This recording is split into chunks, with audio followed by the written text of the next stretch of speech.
Salut à tous, petit KMVP. Ouais, je me déplace un petit peu, désolé. Bon, bah voilà, ça faisait un petit moment que j'en avais pas fait, quelques jours, c'est pour ça. Alors, bah, le retour pour parler évidemment du pass vaccinal vite fait, mais on va pas trop s'étendre sur la question. Et puis bah aussi de l'enquête Mediapart qui est sortie sur Didier Raoult, hein, deux choses importantes. Y a-t-il encore des choses importantes qui se sont déroulées la semaine dernière? Je ne sais pas, personnellement, je ne crois pas. Oui, il y a eu encore des féminicides et tout, mais là on n'en entend plus parler. Alors, tout d'un coup, soit ça fait la une des médias, enfin en particulier mainstream de la télévision, ou soit parfois il y a des meurtres vraiment horribles qui se passent. Il suffit de regarder Actu 17, par exemple, pour savoir à peu près ce qui s'est passé d'horrible dans la semaine, ce qui n'est pas forcément positif pour le moral. Euh, et puis, bah, des fois, vous voyez, vous en avez quasiment toutes les semaines, ce genre de choses. Donc, c'est pour dire que dans les médias mainstream, alors quand je parle de médias mainstream, évidemment, je parle de BFM CNews, hein, puis même, on peut même aussi mettre les journaux de 20 heures, qui, eux, sont policés un maximum et qui sont pour le grand public familial pour faire de l'audience, hein, tout simplement.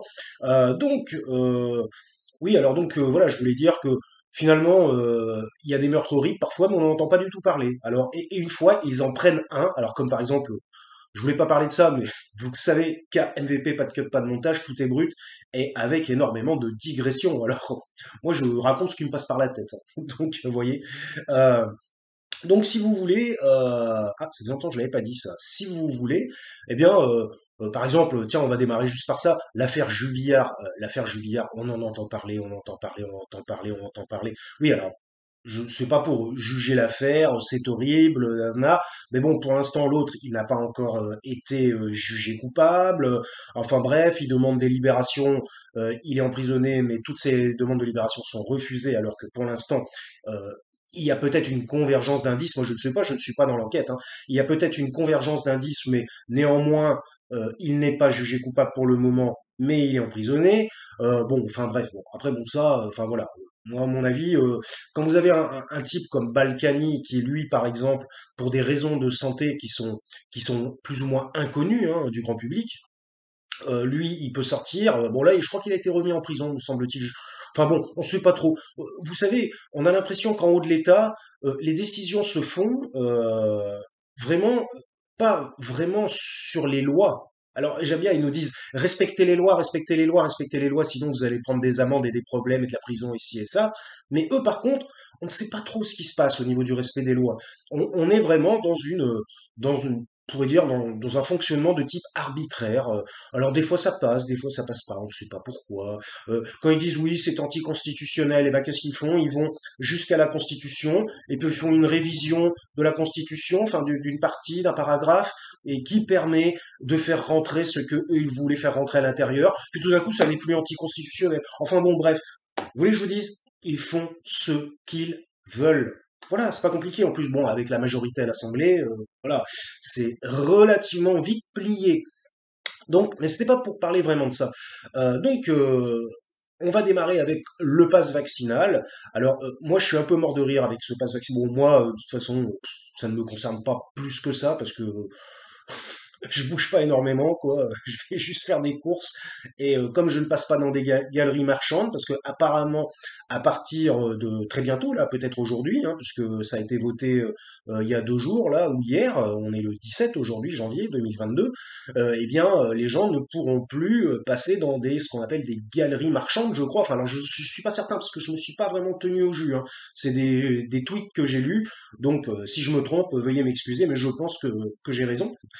Généralement, je n'avance pas les choses quand je suis absolument pas sûr de moi. Mais bon, enfin, je préfère le dire, hein, voilà. C'est comme ça que ça fonctionne en KMVP. Quand KM, KM est sûr, eh bien, il le dit, et quand il a un doute, il le dit aussi. Donc, euh, donc déjà, je vous remercie de regarder la vidéo. Si jamais vous regardez la vidéo, ça faisait un petit moment que j'en avais pas fait, et la reprise est un petit peu difficile. Et donc en plus là, je me suis réveillé il y a pas si longtemps que ça, mais on s'en fout. Donc Donc, si vous voulez, le pass vaccinal, voilà, de toute façon, ils font passer toutes les lois qu'ils veulent, hein. De toute façon, s'il y avait une loi anti-chien blanc à tache noire, la loi passerait pour des raisons complètement inconnues et, et impossibles, on pourrait dire. Euh, donc, non, mais ils font ce qu'ils veulent. On est dans un État qui soumet les gens avec Macron Ier, grand empereur de l'Europe maintenant. Puisque monsieur prend la direction de l'Europe, comme vous le savez, j'aimerais pas être à leur place, hein. Ouais, ceux qui vont être aux commissions européennes, putain, ils vont en chier, hein. Mais bon, c'est que pour 6 mois, ils ont de la chance.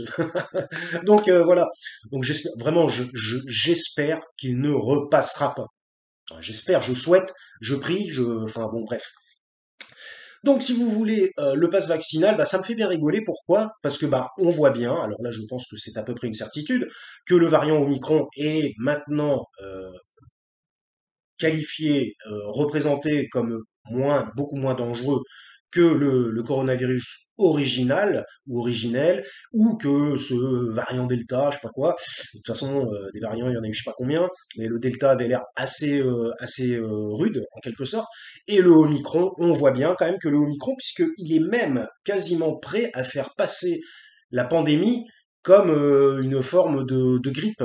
Donc, c'est-à-dire que le variant Omicron peut être beaucoup plus transmissible, peut-être, mais, enfin, apparemment, mais moins dangereux. Voilà. Donc, bon, à la limite, on peut dire que c'est une bonne nouvelle, puisque bon, toutes ces restrictions de liberté sont quand même dues à ce problème de coronavirus au départ. Donc, donc moi, ça me fait bien marrer. Pourquoi? Parce que leur passe vaccinal ne va servir à rien, puisque le variant Omicron est extrêmement moins dangereux et va extrêmement moins envoyer les gens à l'hôpital. Donc, ou alors du moins, s'il passe à l'hôpital, ça ne sera pas pour y finir, apparemment, ou du moins beaucoup moins. Bon, moi après, je sais pas, je suis pas un spécialiste du variant Omicron, mais c'est d'après ce que j'ai compris. Donc voilà. Donc bon, ça me fait bien marrer parce qu'en fait, leur passe vaccinal, il sert à rien. Il sert à rien du tout. Il sert juste à légitimer encore un peu plus d'autorité, de sécurité, sous couvert de protection de la population. Évidemment, de toute façon, toutes les dictatures ont, bon, voilà, maintenant utilisons les mots, puisque je le dis depuis les Gilets jaunes, je le dis que c'était un basculement vers une forme de dictature, hein, le gouvernement Macron Ier. Donc, si vous voulez, eh bien, moi, ça me fait marrer puisque ce passe vaccinal ne va plus servir à rien. Parce que si les gens qui attrapent au micron, qui va dépasser en occurrence, on va dire, le variant Delta, qui lui apparemment est dangereux, eh bien, tout le monde va, enfin tout le monde, une grande partie, la plus grande partie des gens vont choper au micron, de ceux qui vont le choper du moins, et puis, effectivement, ça va mener quasiment nulle part. Donc, alors apparemment, il faudrait peut-être commencer peut-être à réfléchir à comment on soigne le coronavirus aussi, parce que euh, il y a des vaccins qui sont peu efficaces, du moins, ce qu'on voit, enfin du moins peu efficaces. 50-50, on va dire. Mais par contre, il n'y a pas de traitement. Alors justement, on en viendra à Didier Raoult après. Donc si vous voulez, moi, on en reste au pass vaccinal pour l'instant. Alors ils ont voté leur pass vaccinal. De toute façon, je crois qu'ils sont arrivés au niveau ultime de ce qu'ils pouvaient faire, parce qu'après le pass vaccinal, qu'est-ce qui va rester? Il va rester quoi? Je sais pas moi. Enfin non, j'ai pas d'idée là. Mais bon, je suis sûr qu'ils vont peut-être en trouver une. Mais je pense qu'ils sont arrivés un petit peu à la fin du chemin là cette fois-ci, et ils n'auront plus vraiment de réelle argumentation de type pseudo-scientifique en plus, avec leur haut conseil de l'autorité médicale, qui d'ailleurs, ça serait intéressant que ce haut conseil soit lui-même supervisé par un haut conseil d'autorité de gens encore plus compétents qu'eux, et je pense que ça doit exister dans d'autres pays. Mais enfin bon, bref, ça serait très intéressant, parce que de toute façon, quand ils font leur explication au Sénat, qui vont s'expliquer au Sénat, ils déroulent, les sénateurs posent des questions, puis à la fin, il se passe quoi? Il se passe rien. Voilà. Voilà, donc voilà. Donc ça me fait bien rigoler. C'est un peu encore une forme de mascarade quand ils sont là auditionnés au Sénat. Bon, alors c'est intéressant. Ça les met un petit peu en difficulté, mais franchement, ça mène quasiment nulle part. Bon, il y a des lois qui ont été retoquées, certains paragraphes abrogés, mais bon, enfin, je veux dire, la loi en général, elle reste unitaire et elle passe. Et donc, en gros, on l'a dans le fion. Donc voilà. Donc, si vous voulez, moi, ça me fait bien marrer. Voilà, c'est bien ce que je disais. Ça me fait bien marrer parce que leur passe vaccinal ne va plus servir à rien. Vous voyez, il va être inutile finalement, puisque Omicron n'est pas dangereux et commencent à être reconnus comme des symptômes un peu de type grippe, peut-être un peu plus fort, mais de type grippe. Et donc, mis à part, on va pas revenir là-dessus, si vous avez des comorbidités, que vous êtes très âgé, euh, bon, un bien portant de la quarantaine ou un jeune, ou même un cinquantaine, soixantaine, ne risque probablement pas grand-chose avec Omicron. Bon, tant mieux, donc on en est satisfait. Mais donc, ça montre quoi? Ça montre que leur passe vaccinal, une fois de plus, ils se sont engouffrés dans la brèche, ils se sont précipités sans connaître les annonces scientifiques qui allaient être délivrées concernant la dangerosité de l'Omicron, et donc, bah voilà, ils se sont encore engouffrés pour faire des lois liberticides, hein, puisque c'est leur spécialité, hein, le gouvernement Macron premier, le Roy, Macron premier, qui vraiment, enfin, ce type me dégoûte un peu, quoi. Mais enfin bref, euh, avec son sourire plein de dents, qui est plutôt un sourire de carnassier, on pourrait dire. Donc si vous voulez, moi ça me fait marrer, voilà, ça me fait marrer, parce que finalement leur passe vaccinal ne va servir à rien. Voilà, bon, mis à part à emmerder les gens, une fois de plus.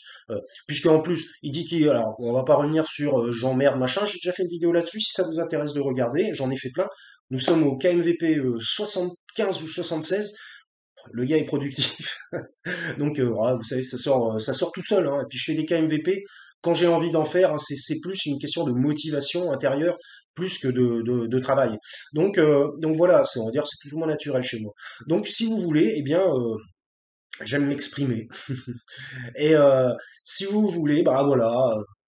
Ce pass vaccinal va être inutile en quelque sorte. Il va juste continuer à leur permettre des restrictions de liberté et une autorité qui n'aurait pas dû exister sous couvert de protection sanitaire qui, à force du truc, alors à moins qu'il y ait un autre variant qui se développe et qu'on sache pas d'où il sort et puis qui est plus grave, mais bon, personnellement je ne pense pas parce qu'on a l'impression d'être un peu dans une courbe de réduction de dangerosité. Bon, après à voir, hein, parce que bon, en gros, ça a atteint un pic à un moment donné de dangerosité, puis maintenant ça réduit. Ça serait étonnant qu'il y ait un nouveau variant, mais tout est possible. Je ne suis pas spécialiste de la question. Voilà. Donc si vous voulez, on est à 12 minutes 25, on va essayer de pas dépasser 20. J'avais vraiment, j'avais pas prévu, comme quoi j'aime bien faire des KMVP. Donc vous savez, il n'y aura pas de cut, pas de montage, hein, tout est brut. Et bah voilà, donc bah finalement ça me fait rigoler ce passe vaccinal, puisque finalement bah ça va leur servir quasiment, enfin ça va être inutile, voilà. Donc voilà. Donc bah, pourquoi faire passer des lois qui servent à rien? Le temps, c'est important, et il ferait mieux de passer leur temps peut-être sur des choses plus importantes que sur ce genre de choses. Alors on dit, ouais, c'est vachement important, le coronavirus et tout. Mais on voit bien quand même que le coronavirus, ça fait quand même 2 ans qu'on y est. Donc maintenant, on commence un peu à savoir les tenants aboutissants du problème tout de même. Euh, et enfin bref. Et pour en revenir à Macron, je me disais, comment que ça se fait qu'il y a encore des gens qui croient en lui? Je me suis posé la question ce matin, comment que ça se fait? Et après on ira à Didier Raoult, mais ça sera relativement rapide hein, concernant son cas. Euh, euh, Pourquoi il y a encore des gens qui croient en lui? Parce qu'effectivement, il y a quand même des gens qui veulent voter pour lui, hein. Moi, je ne me fie pas aux 25% de sondages, parce que je pense que ce sont des sondages qui sont plus ou moins truqués, hein. De toute façon, je le dis. Euh, je m'y connais un peu en statistique, j'en ai fait à l'université, bien que je ne sois pas un spécialiste. Et les statistiques, vous pouvez leur faire dire ce que vous voulez, hein. Tout dépend comment vous posez la question, le type de question, tout dépend la façon d'analyse statistique que vous allez utiliser. Vous pouvez très bien mettre quelque chose que vous ne voulez pas, qui a un impact sur la statistique, vous pouvez le mettre de côté. Enfin, bon, bref, les statistiques, comme l'ont dit plusieurs personnes, les chiffres, on leur fait dire ce qu'on veut et c'est plus ou moins vrai quand même. Il faudrait connaître la méthode statistique de départ, analysée par des professionnels pour savoir si elle est correcte ou non, quoi. Donc voilà, donc les 25% de Macron, j'y crois moyen, parce que finalement, il est déjà passé à 25% avant. Et là maintenant, il aurait encore 25%, alors qu'il est passé à 25% contre Le Pen, avec l'abstention. Et les votes contre. Enfin, non, parce que pas les votes contre, parce qu'autrement c'est Le Pen qui aurait plus. Bon, enfin bref. Donc, avec l'abstention en particulier, je pense. Et donc, Oui, les votes contre Le Pen, oui, c'est ça, putain, je suis en train de me dire, je comprenais même plus ce que je disais. Oui, les votes contre Le Pen qui sont allés à Macron, et donc il a profité de votes de gens qui n'auraient jamais voté pour lui au départ. Donc voilà, c'était ça. Je me dis, il y a un bug dans ce que je raconte. Euh, c'est bien de s'en apercevoir, même si je comprends même pas ce que je dis des fois, mais je me dis, il y a un truc qui va pas. Donc voilà. Euh, donc pourquoi Macron a encore des gens qui le suivent? Et je vais essayer de pas dépasser 20-25 minutes, hein, parce que voilà. Euh, euh, Parce qu'en fait, il a l'aura, je réfléchissais à ça, il a l'aura de président de la République. Et qu'on le veuille ou non, il y a quand même un énorme respect de la fonction, même, enfin bon, chez une grande majorité des gens. Et il y a certaines personnes qui n'arrivent pas psychologiquement, intellectuellement, à, à, comment dirais-je, euh, à accepter, voilà, c'est ça, à accepter le fait qu'on peut être à la plus haute fonction de l'État et qu'on peut faire de la merde, enfin de la merde, ou alors ne pas avoir euh, la stature pour honorer cette fonction qui est suprême, on pourrait qualifier. Et justement, c'est à force de mettre des gens sur des piédestals extrêmement élevés que finalement ça nous fait faire des conneries, vous voyez. Macron, c'est un être humain finalement, c'est un être humain, voilà, c'est un être humain et il fait des conneries. Alors, c'est pas pour le disculper, mais c'est lui qui ferait bien d'en prendre voilà, d'en prendre note de ce genre de choses, qu'il ne reste qu'un être humain finalement, comme tout à chacun. Donc, c'est par l'ultra comment dire, une sorte de, je trouve pas les termes, hein, putain, et c'est pour ça que je voulais pas faire de KMVP, parce que je me suis dit, j'ai pas de mots dans ma tête aujourd'hui, donc, euh, oui, la fascination, voilà, c'est ça. L'idolâtrie, voilà, on en arrive quasiment à un truc religieux, hein. C'est par la fascination et l'idolâtrie de sa fonction, non pas de lui-même, parce que n'importe qui à la place, c'est la fonction qui est fascinante et idolâtrée, et mise sur un piédestal. Donc on se dit, ce type incarne la fonction, donc il ne peut pas être le pire des nuls. Eh bien, la preuve que si, voyez, ça n'est qu'un être humain qui endosse la veste de président. Finalement, c'est la veste qui compte. Enfin, ce qui est quand même encore une histoire d'image, c'est la veste qui compte et non celui qui la porte. Donc voilà. Donc il y a des gens qui malheureusement n'arrivent pas à accepter que, eh bien, une fonction présidentielle finalement peut être de type, on pourrait dire, usurpée par un espèce de personnage qui n'a pas les qualités, les compétences pour occuper cette fonction. Et il faut savoir s'en rendre compte, tout simplement. Il n'a pas la capacité, la qualité, c'est un petit dictateur qui est liberticide, qui utilise des arguments qui sont plus ou moins contestables pour empêcher les gens et emmerder déjà le monde, mais ça il a dit lui-même, et empêcher les gens de vivre dans un pays qui est le premier pays normalement des libertés fondamentales dans le monde, puisque Révolution française, 1789. Donc, donc nous sommes un modèle pour les autres. Eh bien, qu'est-ce qu'il en fait de ce modèle? Il le casse en deux et il le fout au pied. Voilà, il y marche dessus. Donc voilà, c'était pour dire ça. Alors leur passe vaccinal, ben, ils peuvent le prendre et se le mettre haut. Voilà. Donc et maintenant, alors deuxième petit sujet, enfin qui n'est pas un petit sujet, mais que je vais traiter très rapidement, 18 minutes 24. Abonnez-vous si ça vous dit, hein, quand même, hein, pour soutenir, hein, voilà, quoi, parce que j'ai pas beaucoup d'abonnés, donc voilà, vous me ferez bien plaisir. Euh, et puis bon, il faut avoir j'allais dire des visages de contestation, hein, ou enfin, des mots de contestation et bah voilà quoi, soutenez un peu la chaîne.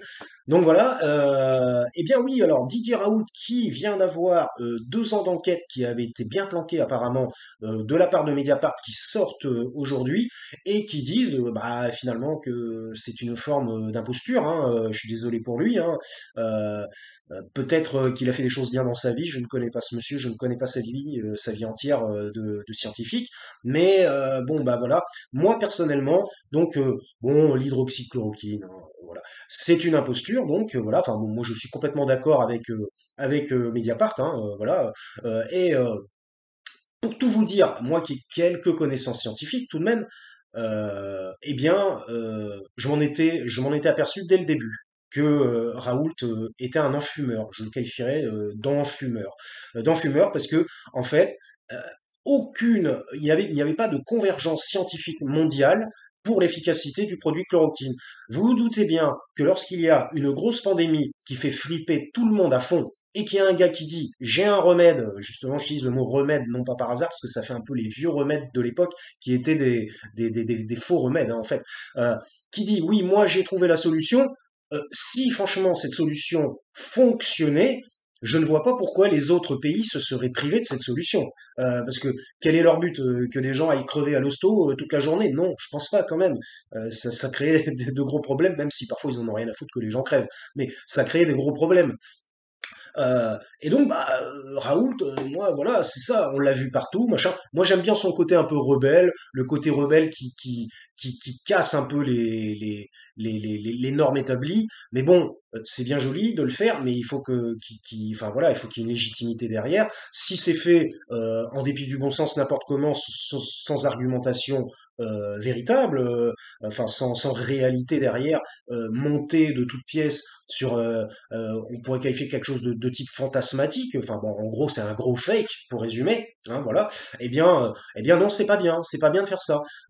Après bon, il a peut-être essayé de vouloir briller à ce moment-là. Alors ça c'est sûr qu'il a réussi, hein, on a parlé de lui, il a brillé, mais il va vite s'éteindre, je pense. Donc moi personnellement, je le savais dès le départ. Voilà, parce que bon, à cette époque-là, je gardais ma mère, malheureusement qui est décédée, je gardais ma mère handicapée, qui était très handicapée suite à un AVC du jour au lendemain, comme ça, pouf pouf, fauteuil roulant, un bras en moins, une jambe en moins, hein, voilà. Donc ça peut arriver à tout le monde, et je veux dire, c'est vraiment pas drôle. Et il y a eu le coronavirus, qui d'ailleurs a posé des problèmes aussi personnels dans ma vie privée, dans notre vie privée, et qui a probablement aidé malheureusement ma mère à aller vers le décès, malheureusement, une forme de dommage collatéral. Oui, parce qu'évidemment, il y avait des soignants à la maison. Alors je vais le dire vite fait. Puis il y en a une, elle venait sans masque. Pendant 3 jours, elle venait sans masque, en pic de coronavirus, à l'époque où le coronavirus envoyait les gens dans les hôpitaux. Pas comme aujourd'hui avec Omicron. Alors après, en plus, c'est vrai que le vaccin a peut-être un peu aidé à éviter les hospitalisations. Allez, on peut leur concéder ça peut-être. Mais voilà, donc il y a eu vraiment des gros problèmes. La meuf, elle venait sans masque. Je lui dis, mais vous venez sans masque, madame. Il y a quand même... ma mère est très très affaiblie, très âgée et en comorbidité. Ah ouais, mais bon, moi, j'en ai pas d'autres. Ah, je dis, mais j'en ai pas d'autres. Bah, voyez le problème des masques. Si on veut remonter à qui est vraiment le... Ah, ça sera un KMVP un peu plus long, désolé. Je comptais pas parler de ça. Si on veut remonter à qui sont enfin, les coupables, hein, aussi, bah, c'est ceux qui n'ont pas distribué de masque. Alors, la meuf aussi, elle est coupable de ne pas avoir trouvé un masque alors qu'elle savait qu'elle travaillait 3 jours par semaine chez ma mère. Encore, elle aurait fait qu'une journée. J'aurais dit, bon, vous avez pas de masque pour 2 heures. Bon, évitez de cracher partout. Et puis voilà, lavez-vous bien les mains. Et puis voilà. Mais non, la meuf, ouais, j'ai pas de masque. J'ai dit, mais si ça se trouve, vous avez le coronavirus. Elle dit, ah, mais non, je suis pas malade. Je dis, mais attendez, il y a des formes asymptomatiques qui existent. C'est-à-dire que vous ne savez pas si vous êtes malade. Euh, euh, la meuf, dit, ah, non, c'est bon, j'ai rien à foutre. Ouais, en gros, j'ai rien à foutre. La meuf, elle travaille dans la santé, dans le soin des personnes âgées, elle en a rien à foutre. Putain, mais c'est ça qu'on vous propose comme soin en France. Hein. Bon, bref, petite parenthèse terminée. Et donc, bah, Raoult, moi, je savais que c'était un enfumeur. Enfin, j'avais l'impression, enfin, j'avais l'idée, je trouve pas le terme qui correspond, j'avais l'idée que c'était un enfumeur, car si son produit était vraiment fonctionnel, eh ben l'OMS l'aurait accepté, l'aurait distribué, l'aurait proposé, enfin pas distribué mais proposé aux autres pays, ils auraient fait une convergence scientifique d'acceptation mutuelle en disant que effectivement c'est un produit fonctionnel et puis bah il aurait été utilisé quasiment partout. Pourquoi se priver d'un produit qui soigne et qui guérit? Bon voilà. Donc moi je m'en doutais que c'était un enfumeur parce qu'il n'y avait pas de convergence scientifique mondiale. Donc euh, parce que bon, les mecs quand même sont quand même sérieux, quoi. Enfin, à certains niveaux. Enfin, à certains niveaux, c'est pas parce que vous êtes tout à fait en haut que vous êtes sérieux, la preuve avec Macron. Mais parmi tout le tas de gens, il y en a quelques-uns pas sérieux et il y en a des sérieux. Et les sérieux, les formes de lanceurs d'alerte, vont dire que ça n'est pas sérieux. Enfin, voyez, vous avez compris. Car le public de KMVP est intelligent. Oui, je vous violonne un peu, abonnez-vous, quoi. Donc voilà. Donc bon, bah écoutez, c'était pour dire ça. Donc bah là, il y a le truc. Bon, je trouve pas le terme. Alors, on va utiliser le mot truc. Le truc de Mediapart qui l'enquête, voilà, c'est ça l'enquête de Mediapart, qui là vient confirmer. Alors après on va me dire ouais c'est pas parce que c'est Mediapart que c'est forcément vrai, il y en a eux aussi, ils peuvent faire des fake news. Bon, Mediapart nous a prouvé par le passé quand même que un énorme pourcentage, voire 100% de ce qu'ils disent, généralement, c'est fondé. Donc voilà, donc moi, cela ne m'étonne pas. Et maintenant, Raoult, ben, il va falloir qu'il rende quelques comptes, hein, tout de même. Hein. Déjà, ça commence à chauffer sévère pour son fauteuil. Et puis, bah voilà, bon, après moi, personnellement, moi, je m'en fous de Raoult. Moi, il peut lui arriver ci ou ça. Moi, je suis pas pour... Moi, je m'en fous. Mais il a pris des risques, il a voulu se mettre sur le devant de la scène, il a voulu briller comme celui qui avait trouvé la solution. Et malheureusement, moi, ce qui me déplaît le plus, ça serait des falsifications qui auraient été faites au sein de son institut. Donc ça, c'est qu'il se trompe, il a le droit de se tromper, même en tant que grand scientifique soi-disant. Il a le droit, mais qu'il aille faire des falsifications pour que ça aille dans son sens et que ça aille dans l'acceptation scientifique, ça par contre, c'est du trucage, c'est de l'arnaque et c'est pas bien. Et ça doit être condamnable. Donc voilà, c'était KMVP. Réfléchissez par vous-même, ne vous laissez pas faire. Euh, et puis ben, suite au prochain numéro, sans leur passe vaccinale, ça ne sert à rien contre Omicron. Donc si ça les amuse. Il y en a plus pour longtemps. Ah oui, et aussi dernière chose, j'ai vu le meeting de Jean-Luc Mélenchon qui était vraiment très très bon. J'ai vraiment adoré sa façon de présenter une nouvelle présentation avec bah voilà quoi le côté technique, technologique 2.0, 3.0 derrière. C'était franchement bien. Et puis bah moi qui adore l'astronomie, il a démarré directement sur l'espace, la Terre vue de l'espace et tout. Alors je sais pas si c'était son idée personnelle parce qu'il doit être bien entouré probablement, mais de jeunes gens compétents et qui ont des idées, je pense. Et voilà, moi, franchement, j'ai vraiment bien aimé. Il y avait un côté artistique derrière, c'est vraiment sympa parce que moi, je suis quand même plus ou moins artiste aussi. Et, euh, et donc voilà, donc bah, on espère que Mélenchon va, même si je suis pas un fanatique de Mélenchon, j'aime bien le personnage, j'aime bien ce qu'il dit aussi. Et ben, on espère que bah voilà quoi, qu'il va renverser tout ce bordel parce que ça n'est absolument pas avec 5 prochaines années de Macron premier que ça ira mieux. Ça sera même il est probable que les gens ne le supporteront pas 50 plus, et dont moi. Je vous remercie de m'avoir écouté. Voilà, voilà, j'allais dire, portez-vous bien, voilà, c'est ça comme d'habitude. Et puis à la prochaine.